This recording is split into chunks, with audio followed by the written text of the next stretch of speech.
আমাদের প্রদর্শনীর নাম হয়েছে তালাক। প্রদর্শনীর নাম তালাক।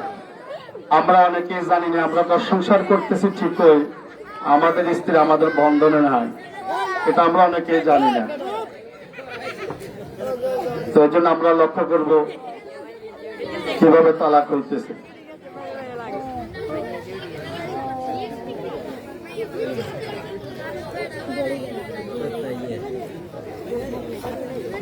কাঁধে কাঁধে সেরা অতিষ্ঠ হয়ে গেছে, ভালো লাগছে না।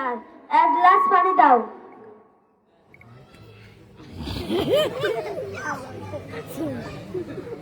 আমি পারবো না, তুমি নিয়ে খাও। কতদিন যাবৎ বলতেছি একটা মোবাইল নিয়ে দিতে, আজ পর্যন্ত কোনো খবর নেই। আর যদি মা বাপে ভাই বোনে বলতো সেটা ঠিক মতোই হতো। এ বাড়িতে বিয়ে বসে জীবনে কিছুই পেলাম না, আমার জীবনটা শেষ। আর এই ঘরে থাকতে ইচ্ছা করছে না। এই ঘরে থাকতে ইচ্ছা না করলে চলে যাও বাপের বাড়ি। তোমার মতো বউ আমার দরকার নাই। দরকার না থাকলে তিন কথা বলে দাও, আমি চলে যাই আমার বাপের বাড়ি। ঠিক আছে, তোমাকে মুক্তি দিয়ে দিচ্ছি। 1 তালাক, 2 তালাক, 3 তালাক, 5 তালাক, তোমার 14 গোষ্ঠী সহ তালাক। চলে যাও আমার বাড়ি থেকে।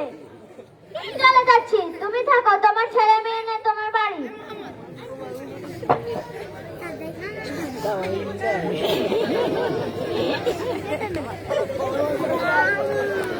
ওই যে উড়িয়া যায়, উড়িয়া যায়, উড়িয়া যাবে।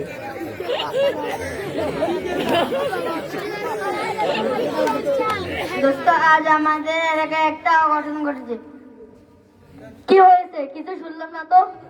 আজ আব্দুল করিম তার বউকে 3 তালাক দিয়ে দিছে। কি বলতো দোস্ত, এটা কি সত্যি? হ্যাঁ, এরকম কথা শুনলাম। চলো দেখে শুনে আসি। আব্দুল করিম ভাই, কি হয়েছে? সবার মুখে মুখে এটা কি শুনতেছে? কি সত্য? হ্যাঁ ভাই, সত্যি। আমি রাগের মাথায় আমার স্ত্রীকে 3 তালাক দিয়ে দিছি। এখন কি করব বুঝতেছি না। আচ্ছা ভাই, যা হওয়ার হয়ে গেছে। এখন এক কাজ করো, মাতবর সাহেবের কাছে গিয়ে সব কথা খুলে বলেন, উনি একটা সমাধান করে দিবেন। ঠিক আছে ভাই, আমি এখনই যাচ্ছি। মাতবর কই? কোথায় গিয়ে মাতবর?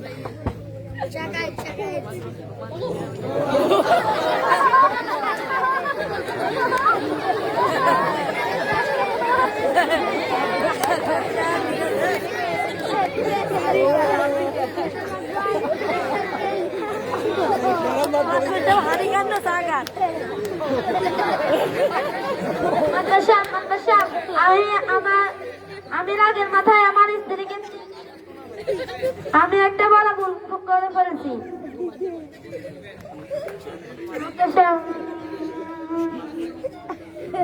আব্দুল করিম মিয়া, কি হয়েছে আমাকে বিস্তারিত খুলে বলো। আমি রাগের মাথায় আমার স্ত্রীকে 3 তালাক দিয়ে দিছি। আমার স্ত্রী বাপের বাড়ি চলে গেছে। আমার সন্তানরা মা হারা হয়ে গেছে। মাস্টার সাহেব, আপনি যেভাবে হোক একটা সমাধান দিয়ে দেন, যেন আমার স্ত্রীকে ফিরে আনতে পারি। বেটা, তুমি তো পুরো অঘটন ঘটায় ফেলছো। আচ্ছা যাই হোক, এক কাজ করো, পোলাপাইন তো সবাই জেনে গেছে। এদের মুখ বন্ধ করার জন্য চা-পানি খরচের জন্য 1020 টাকা নিয়ে আসো। আগামীকাল একটা সমাধান করে দিব।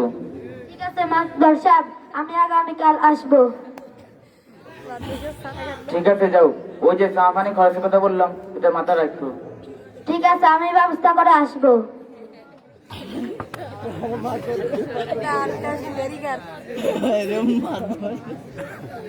আব্দুর রহিম, যেটা শরীয়তের বিষয়, তুমি ইমাম সাহেবকে একটু ডেকে নিয়ে আসো।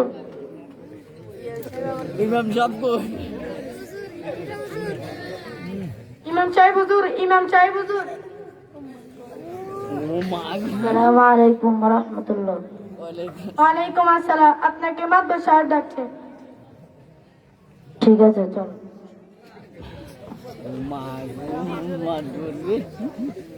আসসালামু আলাইকুম। মাতবর সাহেব, আমাকে ডেকেছেন? হ্যাঁ, ডেকেছি ছোটখাটো একটা বিষয় নিয়ে। বিষয় হচ্ছে আব্দুল করিম রাগের মাথায় তার স্ত্রীকে 3 তালাক দিয়ে দিচ্ছে। এটা তো বর্তমান আমাদের সমাজে প্রায় ফ্যামিলিতে ঘটে। আপনি সহজে একটা সমাধান দিয়ে দেন, ওরা যেন পুনরায় সংসার শুরু করতে পারে। আসলে মাতবর সাহেব, আপনি যেটাকে ছোটখাটো বিষয় বলছেন, এটা শরীরের দৃষ্টিকোণে মোটেও ছোট বিষয় না। আর এটা কোনো সহজ বিষয় না যে সহজে সমাধান করা যাবে। এটা জটিল বিষয়। এটা সমাধানের জন্য বিজ্ঞ প্রসিদ্ধ মুফতি সাহেব থেকে লিখিতভাবে ফতোয়া নিতে হবে। ফতোয়া অনুযায়ী আমাদের যা যা করা প্রয়োজন তা তা করতে হবে। আসলে ইমাম সাহেব, আপনাকে দেখেছি সহজে সমাধান করার জন্য, আর আপনি সহজ একটা বিষয়কে জটিল করে ফেলতেছেন। আপনাদের দিয়ে এসব সমস্যার সমাধান হবে না। আপনারা যারা আজান দেওয়ার নামাজ পড়া ছাড়া এটাই পারেন।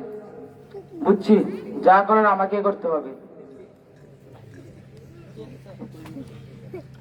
আব্দুল করিম, কালকে যে বলছিস চা মানে খরচের জন্য, এটা কি আনছো? জি মুক্তার সাহেব। মাতবর সাহেব, এটা কিসের টাকা?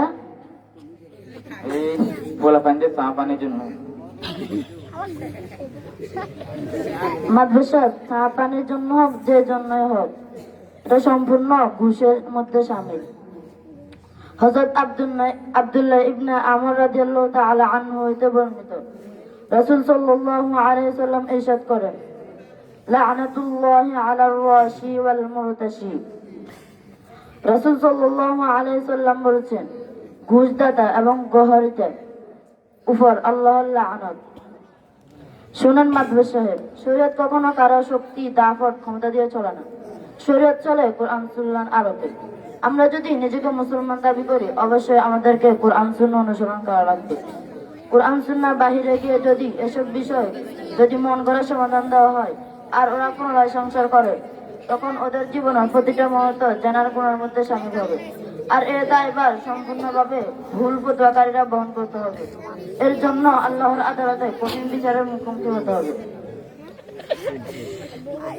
ইমাম সাহেব, আপনার কথা শুনে আজ আমি নিজেকে অপরাধী মনে হচ্ছি। আসলে শরীয়ত সম্পর্কে আমরা পুরোই অজ্ঞ।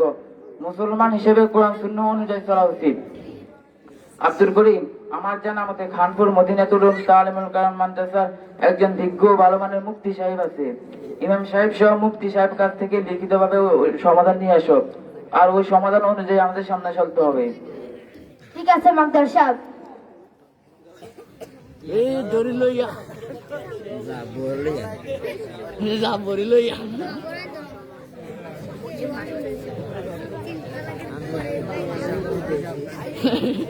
মাত বড় তো টেয়ালে চলে গেছে কই।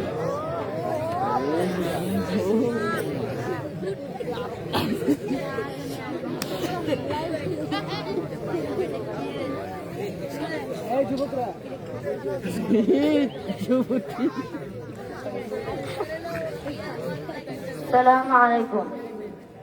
ওয়ালাইকুম আসসালাম। আপনারা কি জন্য আসছেন? বসেন। আসলে মুফতি সাহেব, আমরা একটা সমাধানের জন্য আসছি।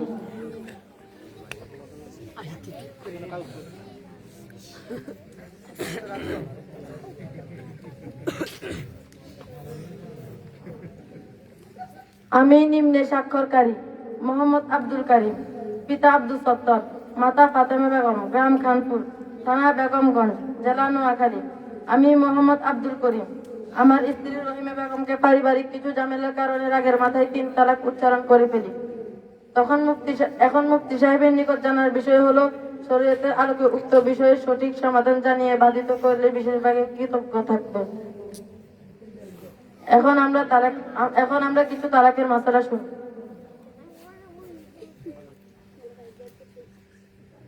হযরত আব্দুল্লাহ ইবনে ওমর রাদিয়াল্লাহু তাআলা আনহু হতে বর্ণিত, রাসূল সাল্লাল্লাহু আলাইহি ওয়াসাল্লাম ইরশাদ করেন, আবগাদুল হালালি ইলাল্লাহি তালাক। আল্লাহর নিকট সবচাইতে সর্বনিকৃষ্ট বৈধ কাজ হলো তালাক দেওয়া। আমাদের দেশে এমন কিছু প্রচলিত শব্দ ব্যবহার হয়, যে শব্দগুলো ব্যবহার করলে অবস্থার পরিপ্রেক্ষিতে বা নিয়তের কারণে তালাক পতিত হয়ে যায়, অথচ এই বিষয়গুলো আমাদের জানাও নেই। যেমন স্ত্রীকে রাগের মাথায় বলল, তুমি বেরিয়ে যাও, বা বাপের বাড়ি চলে যাও, তুমি এখান থেকে চলে যাও, তুমি এখান থেকে উঠে যাও, তোমার রশি আমার হাতে নাই, তুমি অন্য স্বামী দেখো। এই কথাগুলো বলার সময় মেজাজ বানিয়ে যদি তালাকের থাকে, তাহলে তালাকে বাইন পতিত হয়ে যাবে। আর বাইন তালাক হয়ে গেলে বিবাহ বিচ্ছিন্ন হয়ে যায়। বিবাহ নবায়ন করতে হয়। হযরত আবু হুরায়রা রাদিয়াল্লাহু তাআলা আনহু হইতে বর্ণিত, রাসূল সাল্লাল্লাহু আলাইহি ওয়াসাল্লাম ইরশাদ করেন, সালাতুন জিদ্দুহুন্না জিদ্দুন ওয়া হাজলুহুন্না জিদ্দুন, আন-নিকাহু ওয়াত-তালাকু ওয়ার-রাজআ। তিনটি বিষয় এমন আছে যা মনে প্রাণে হোক, হাসি তামাশাই হোক, ইচ্ছায় অনিচ্ছাই হোক বা রাগের মাথায় হোক, তা কার্যকর হয়ে যায়। তা হচ্ছে বিবাহ, তালাক, রজুয়াত বা তালাক প্রত্যাহার করা। আপনারা যে এই বিষয় সমাধানের জন্য আসছেন তা মুখে মুখে সমাধান দেওয়া উচিত নয়। এসব বিষয় সমাধান লিখিতভাবে দিতে হয়। আপনারা বসেন, আমি কিতাব থেকে লিখিতভাবে সমাধান দিচ্ছি।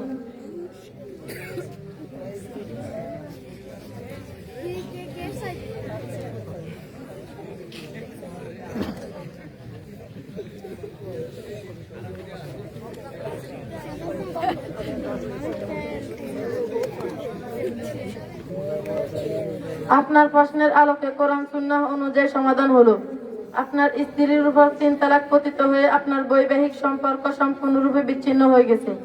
এমত অবস্থায় আপনার স্ত্রীর সাথে আপনার ঘর সংসার করা হারাম। কোনোভাবেই বিবাহ নবায়ন করা বা রুজু করার সুযোগ নেই। আল্লাহ তাআলা আমাদের এই সকল নিকৃষ্ট কাজ থেকে হেফাজত করুক। আমিন। আপনাদের ফতোয়া। মুফতি সাহেব আপনার হাদিয়া লাগবে না।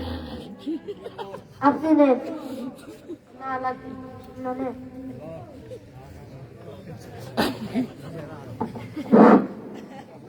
সবাই বলি মাশাআল্লাহ। আমাদের আজকের এই প্রদর্শনীর রূপকার হাফেজ মাওলানা রাশেদুল ইসলাম ও কারি নাসির সাহেব।